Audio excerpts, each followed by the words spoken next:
امام احمد، ترمذی اور ابو داود نے سیدنا سعد بن ابی وقاص رضی اللہ عنہ سے روایت کی ہے کہ انہوں نے سیدنا عثمان رضی اللہ عنہ کی شہادت کے فتنے کے وقت فرمایا، میں گواہی دیتا ہوں کہ رسول اکرم صلی اللہ علیہ وسلم نے فرمایا تھا، ایک بہت بڑا فتنہ رونما ہوگا، اس میں بیٹھنے والا کھڑے ہونے والے سے بہتر ہوگا اور کھڑا ہونے والا چلنے والے سے بہتر ہوگا اور چلنے والا دوڑنے والے سے بہتر ہوگا۔ کسی نے کہا، اگر کوئی میرے گھر میں داخل ہو کر میری طرف ہاتھ بڑھائے تاکہ وہ مجھے قتل کر دے تو آپ صلی اللہ علیہ وسلم نے فرمایا، تو آدم علیہ السلام کے بیٹے کی طرح قتل ہو جا، یعنی اس فتنے میں قتل ہو جانا، حابیل کی سنت پر عمل کرتے ہوئے خود ہاتھ نہ اٹھانا، قاتل کہلانے کی بجائے مقتول ہونے کو پسند کرنا۔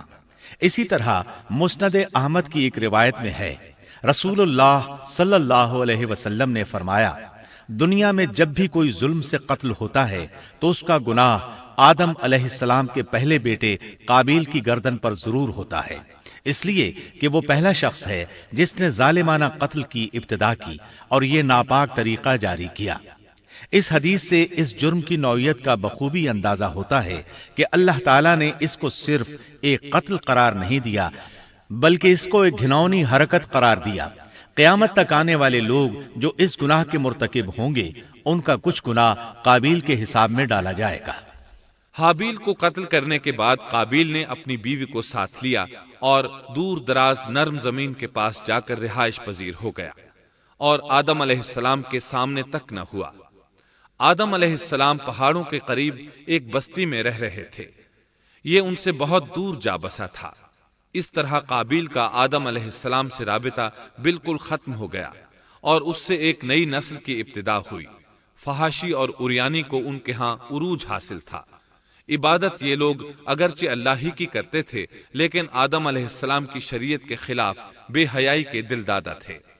تقوی کی قلت، احکام الہی کی نافرمانی اور فحاشی کا فروغ ان کے شب و روز کا معمول تھا۔ اس کے بعد لوگ دو گروہوں میں تقسیم ہو گئے، شریر اور برے لوگ قابیل کے ساتھ مل گئے اور آدم علیہ السلام کے دیگر بیٹے اور نیک لوگ آدم علیہ السلام کے ساتھ مل گئے۔ آدم علیہ السلام 960 سال زندہ رہے۔ ان کی کل عمر تو 1000 سال تھی لیکن 40 سال کم کر دی گئی۔ سیدنا ابو ہریرہ رضی اللہ عنہ بیان کرتے ہیں کہ رسول اللہ صلی اللہ علیہ وسلم نے فرمایا، جب اللہ نے آدم علیہ السلام کو پیدا فرمایا تو ان کی پیٹھ پر ہاتھ پھیرا، اس طرح قیامت تک جتنے انسان پیدا ہونے والے تھے ان کی روحیں وجود میں آ گئیں۔ پھر ہر انسان کی آنکھوں کے درمیان ایک نور رکھ کر آدم علیہ السلام کے سامنے پیش کیا۔ انہوں نے پوچھا، یا اللہ یہ کون ہے؟ اللہ نے فرمایا، یہ تیری اولاد ہے۔ ان میں سے ایک کی پیشانی کی چمک آدم علیہ السلام کو بہت اچھی لگی۔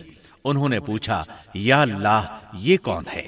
جواب ملا، یہ تیری اولاد میں سے بہت دور جا کر ہیں، ان کا نام داؤد ہے۔ پوچھا، ان کی عمر کتنی ہے؟ فرمایا 60 سال۔ آدم علیہ السلام کہنے لگے، یا اللہ 40 سال میری عمر میں سے ان کی عمر میں شامل کر دے۔ اس سلسلے میں دوسری روایت یوں آئی ہے، جب آدم علیہ السلام کی روح قبض کرنے کے لیے فرشتہ آیا تو وہ کہنے لگے، میری عمر میں تو ابھی 40 سال باقی ہیں۔ اس وقت ان کی عمر 960 سال تھی۔ انبیاء اپنی عمر سے واقف ہوتے ہیں۔ فرشتے نے کہا، کیا آپ کو یاد نہیں آپ نے اپنی عمر کے 40 سال اپنی اولاد داؤد کو ہبہ کر دیے تھے؟ رسول اللہ صلی اللہ علیہ وسلم نے فرمایا، چونکہ آدم علیہ السلام نے انکار کیا تو ان کی اولاد بھی انکار کی عادی ہے۔ آدم علیہ السلام خود بھول گئے، ان کی اولاد بھی بھولتی ہے۔ آدم علیہ السلام نے خطا کی، ان کی اولاد بھی خطا کرتی ہے۔ حابیل کے قتل کے بعد اللہ تعالیٰ نے آدم اور حوا علیہ السلام کو اس کا نعم البدل عطا کیا۔ اس کا نام انہوں نے شیس رکھا۔ شیس کا مطلب ہے اللہ کا دیا ہوا تحفہ۔ حابیل کے قتل پر آدم اور حوا علیہ السلام دونوں بہت غمگین ہوئے، اس لیے اللہ نے بدلے میں انہیں شیس علیہ السلام عطا فرمائے۔ سیدنا ابو ذر غفاری رضی اللہ عنہ سے مروی ایک صحیح حدیث میں ہے کہ رسول اللہ صلی اللہ علیہ وسلم نے فرمایا اللہ تعالیٰ نے 104 صحیفے نازل فرمائے، ان میں سے 50 صحیفے شیس علیہ السلام پر نازل ہوئے۔ ان صحیفوں میں ایسے قوانین، اصول اور ضابطے تھے جن سے انسانیت کی زندگی منظم ہوتی ہے۔ شیس علیہ السلام نے آدم علیہ السلام سے علم حاصل کیا، لیکن آدم علیہ السلام کا تمام علم وہ حاصل نہ کر سکے، اس لیے کہ آدم علیہ السلام نے بالمشافہہ اللہ تعالیٰ سے علم حاصل کیا تھا، اور بہت سی اشیاء کا علم اللہ تعالیٰ نے انہیں سکھا دیا تھا، اس لیے وہ تمام علماء سے بڑھ کر عالم تھے۔ شیس علیہ السلام نے آدم علیہ السلام سے علوم سیکھ کر لوگوں کو سکھائے۔ لوگوں نے ان سے مختلف علوم، فنون اور پیشے سیکھے۔ انہیں شہروں میں رہنے سہنے کے بارے میں تعلیم دی، دن رات کے حسابات سے انہیں آگاہ کیا اور انہیں بتایا کہ کن اوقات میں وہ اللہ کی عبادت کریں اور عبادت کے طریقے انہیں سکھائے۔ احادیث میں اس کی وضاحت ملتی ہے۔ امام احمد رحمت اللہ علیہ بیان کرتے ہیں کہ ابو زمعہ سعدی کہتے ہیں کہ انہوں نے مدینے میں ایک شیخ کو لوگوں سے کلام کرتے دیکھا تو ان کے متعلق پوچھا، یہ کون شخص ہے؟ لوگوں نے بتایا کہ یہ ابی بن کعب رضی اللہ عنہ ہیں، بڑے صحابہ میں ان کا شمار ہوتا ہے، تمام مسلمانوں سے بڑھ کر قرآن اور اس کی تفسیر کے عالم ہیں۔ ابو زمعہ فرماتے ہیں کہ ابی بن کعب رضی اللہ عنہ اس وقت یہ واقعہ بیان کر رہے تھے کہ جب آدم علیہ السلام کی وفات کا وقت قریب آیا تو انہوں نے اپنے بیٹوں سے فرمایا، میرا جنت کے پھل کھانے کو جی چاہتا ہے۔ جنت کے پھل دنیاوی پھلوں جیسے ہی ہوتے ہیں، سیب، انار، انگور، یہ سب جنت میں موجود تھے۔ جنت کے اور دنیا کے پھلوں میں فرق یہ ہے کہ دنیاوی پھل بدبودار ہو جاتے ہیں، جبکہ جنتی پھل کبھی بدبودار نہیں ہوتے۔ اسی طرح دنیاوی پھلوں کا ذائقہ عارضی ہوتا ہے، جبکہ جنتی پھلوں کا ذائقہ ہمیشہ برقرار رہتا ہے۔ اس لیے آدم علیہ السلام نے چاہا کہ وہ جنت کے پھل کھائیں، چنانچہ ان کے بیٹے تلاش میں نکل گئے۔ انہوں نے اپنے ساتھ کلہاڑے، کدالیں اور ٹوکریاں لے لی۔ راستے میں انہیں فرشتے ملے، ان کے پاس آدم علیہ السلام کا کفن اور خوشبو وغیرہ تھی۔ انہوں نے پوچھا، آدم کے بیٹو، کس چیز کی تلاش میں ہو؟ کہاں جا رہے ہو؟ انہوں نے جواب میں کہا، ہمارے والد مریض ہیں، انہیں جنت کے پھلوں کی خواہش ہے۔ فرشتے ان کے سامنے انسانی شکل میں آئے تھے، ان کی بات سن کر بولے، واپس جاؤ، تمہارے والد فوت ہونے کے قریب ہیں۔ اب ان میں اتنی طاقت نہیں رہی کہ پھل کھا سکیں۔ جب فرشتے آدم علیہ السلام کی روح قبض کرنے کے لیے آئے تو حوا علیہ السلام نے انہیں پہچان لیا۔ وہ بلند آواز سے آدم علیہ السلام کو پکارنے لگی، ان کے ساتھ چمٹ گئیں۔ آدم علیہ السلام بولے، مجھ سے الگ ہو جاؤ، پہلے بھی مجھے تمہاری وجہ سے مصیبت پہنچی تھی، میرے اور میرے رب کے فرشتوں کے درمیان سے ہٹ جاؤ۔ پھر فرشتوں نے آدم علیہ السلام کی روح قبض کی، انہیں غسل دیا، کفن پہنایا، خوشبو لگائی، آپ کی قبر کھودی، پھر انہوں نے آدم علیہ السلام کی نماز جنازہ ادا کی۔ اس کے بعد انہیں قبر میں اتارا، پھر اوپر مٹی ڈال دی اور بولے، آدم کے بیٹو، تمہارے لیے یہی طریقہ ہے۔ اس وقت تک لوگ کفن دفن کے احکامات سے واقف نہیں تھے، انہیں علم نہ تھا کہ قابیل نے اپنے بھائی کو کیسے دفن کیا تھا، اس لیے فرشتوں کو بھیجا گیا تاکہ تدفین کا طریقہ بتا دیں۔ تو اس طرح انسان کو دفن کرنے کا طریقہ معلوم ہوا جو فرشتے لے کر آئے تھے۔ آدم علیہ السلام نے اپنی 960 سال کی مکمل زندگی میں سوائے اس درخت کا پھل کھانے کے اور کوئی خطا نہیں کی۔ یہ تھا ہمارے باپ سیدنا آدم علیہ السلام کا اسوہ اور سیرت طیبہ کا حال۔ آپ کی وفات کے 1 سال بعد حوا علیہ السلام بھی وفات پا گئیں۔ آدم علیہ السلام کی وفات کے بعد ان کے بیٹے شیس علیہ السلام نے ان کی ذمہ داریاں سنبھال لی۔ اب تبلیغ کا کام انہیں کرنا تھا۔ ادھر قابیل جو نرم زمین میں جا آباد ہوا تھا، اس کی اولاد نے فتنہ و فساد اور سرکشی کی زندگی اختیار کی۔ انہوں نے قتل و غارت گری کا بازار گرم کر دیا۔ یہ لوگ آدم علیہ السلام کی قوم کے پاس سے گزرتے تو وہاں بھی فساد مچاتے۔ ابن عباس رضی اللہ عنہما سورۃ الاحزاب آیت 33 کی تفسیر کرتے ہوئے فرماتے ہیں، وَلَا تَبَرَّجْنَ تَبَرُّجَ الْجَاهِلِيَّةِ الْأُولَى